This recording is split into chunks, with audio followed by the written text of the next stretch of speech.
This coming Saturday. Do you remember? Obon Fest, Bon Odori.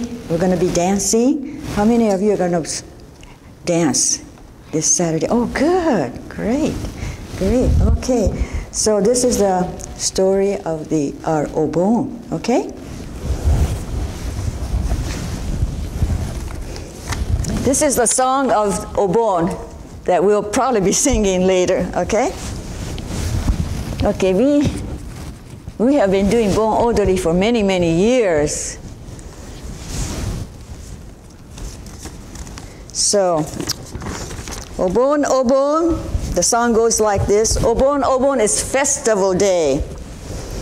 We will gather friends, here's our friends, along the way and bring fruits and vegetables for our shrine. Here's our shrine. And this is Moggallana. Moggallana, Buddha's, one of his favorite disciples. Moggallana is the one that started the Bon Odori. Like Moggallana did many, many years ago. Obon, Obon is festival day. All our humble thanks we will convey to loved ones, and these are all the former Isseis that have passed away, loved ones who lived in the past. And we say, Nembutsu, Nembutsu upon our lips. Okay? Obon, Obon is festival day. All the streets are lined with lanterns gay, and we will be putting up lanterns. And the wind bells twinkling. Here's my wind bell. Atop the trees, they sway to and fro, to and fro. It's Obon, Obon. It's festival day. So this Saturday, we're going to all come and dance, right? Okay, thank you very much for listening. You may go back to your seats if you want to. Please. Namu Amida Butsu, Namu Amida Butsu, Namu Amida Butsu. Good morning. And like I told the kids, it's Obon, Obon is festival day this coming Saturday. So the background of Obon, the origin, as I said, it traced back to the Ullabana Sutra, which tells the story of Moggallana. He's one of the gifted disciples of the Buddha, and with his extraordinary sense perception, he saw his deceased mother suffering in the realm of the hungry ghosts. We have many different stages of hell, as we say, jigoku. And every time she would try to eat, the food would catch on fire, so she couldn't eat. So Moggallana asks the Buddha, what can I do to help my mother?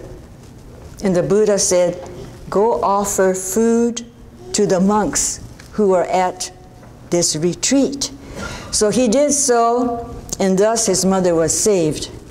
Moggallana was so overjoyed, he danced with joy. And that was supposedly the beginning of Bon Odori. It might be a legend, but it's kind of a nice legend. Bon Odori in the United States was started by Reverend Yoshio Iwanaga. He was a minister in California, and he taught children's dances, and he taught Bon Odori dances on the West Coast. He would come up to the temples in California, Washington, and Oregon and teach the people. This was in the early 1930s. So actually our member Win Kiyama has researched Obon dancing, and he has a exhibit at the Oregon Nikkei Legacy Center that you can go down and look at. My earliest recollection of Obon, dancing in the Obon, is at the old Seattle church. And in fact, that road wasn't even paved. I don't know how we danced on those gravel roads. That was in the late 1930s. In fact, my mother told me that in Japan, you know, in her village, they would dance only one dance all night. And they would build a bonfire. And in the dark shadows, some of the young people would be romancing. So later on in Portland, our former member, Patsy Abe, and I would go up to Seattle to learn the dances from Mrs. Kiki Hagimori, who is no longer with us. And then we would bring it back and practice with our members. In Hawaii, according to my husband, all the temples did the same dance, because the Betsu in the Hongwanji in Honolulu would record the dance, and then they would send it to all the temples on the island. So they all did the same dance. So no matter where you went, you knew how to dance. So my husband and his friends would go to all the different bon odori, not only to dance, but to check out the girls. In Portland, I guess bon odori wasn't started until after World War II. I think that's what Jean told me. And one year they danced at Washington Park, because we do have a photo of that. And when the temple was on the Northwest 10th Avenue, we would dance in the North Park blocks. In Jodo Shinshu, we dance to remember the deceased and not to welcome back the spirits of the departed or to generate merit for them. So we call this gathering a gathering of joy, or kangi-e in Japanese, in grateful remembrance of all those who have influenced our lives. We hang up lanterns with names of our loved ones who have gone before us. When I see my mother and my father's lanterns as I dance, I feel like I'm dancing for them. Buddha's teachings serve as our guide to cope with things that happen beyond our control, and to face the challenges of daily living with hope and courage. We express our gratitude by saying Namu Amida Butsu. And I would like to just share some notes by Reverend Moss Kodani. He's from Southern Cal. He's now retired. And he made some of these notes about the Obon dance. He says, Obon dance in America is Japanese-American and not Japanese. And it's generally not observed at Jodo Shinshu temples in Japan. And recently, they're trying to reintroduce the Bon Odori at the temples in Japan, because they know that it's so popular over here.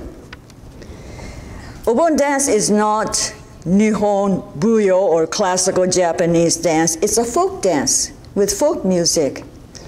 You're supposed to dance just as you are, wearing a yukata, and that's the informal summer wear instead of the formal kimono. And it's very spiritual, not for fun, but for mourning the deceased and appeasing their spirits. I'm not sure about that. Obon dance is to reach a state of forgetting your ego, and thereby being able to remember and reconnect with those who have gone before. And so he says, Obon dance is not a performance. It's for yourself. So forget about who's watching you. So he says, just dance, just dance. And Obon dance is like tofu salad, California roll sushi, and spam musubi. They're not Japanese, they're Japanese-American. So we'll see you at the Bon Odori at Obon Fest this Saturday. It starts at 3. I think the dancing starts at 6. So do come. You don't have to have practice. You just follow the crowd. So thank you very much. So we'll close with Nembutsu. Namu Amida Butsu. Namu Amida Butsu. Namu Amida Butsu.